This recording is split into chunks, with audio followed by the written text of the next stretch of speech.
অমিতাভ বচ্চন, যিনি একসময় বলিউডে অ্যাংরি ইয়াং ম্যান হিসেবে পরিচিত ছিলেন, তাকে নিয়ে বিভিন্ন গসিপ আজও শোনা যায়। তারকা জীবনের উত্থান পতনের সাথে জড়িয়ে থাকা গল্পগুলোর একটি হল অভিনেত্রী অমৃতা সিং এর সঙ্গে তার বন্ধুত্ব নিয়ে রটনা। একটি ছবির শুটিং চলাকালীন অমিতাভ ও অমৃতার ঘনিষ্ঠতা নিয়ে বিনোদন দুনিয়ায় গুঞ্জন শুরু হয়। শুটিংয়ের সময় তারা খুব ভালো বন্ধু হয়ে উঠেছিলেন। শুটিং শেষ হওয়ার পর একটি পার্টিতে তারা উপস্থিত ছিলেন।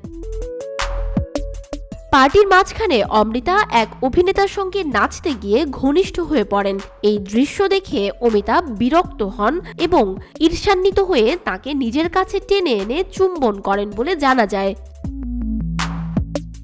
ঘটনাটি পরদিন বলিউডের গসিপের কেন্দ্রবিন্দু হয়ে ওঠে। মেকআপ রুম থেকে শুরু করে তারকাদের গাড়ির চালকদের মধ্যেও এই ঘটনা নিয়ে আলোচনা চলতে থাকে। তবে বচ্চন পরিবার বিষয়টি ধামাচাপা দেয়। শোনা যায় পরে অমিতাভ এ ঘটনার জন্য অমৃতার কাছে ক্ষমা চেয়েছিলেন। যদিও এই ধরনের গল্প বলিউডের রটনামূলক দিকের অংশ এবং এর সত্যতা প্রমাণিত নয়, তবু আজও এগুলো নিয়ে আলোচনা থেমে নেই। শিল্পীদের ব্যক্তিগত জীবন নিয়ে এমন বিতর্কিত গল্প তাদের ইমেজের ওপর প্রভাব ফেলে, যা সবসময় বাস্তবতার সঙ্গে মিল নাও রাখতে পারে।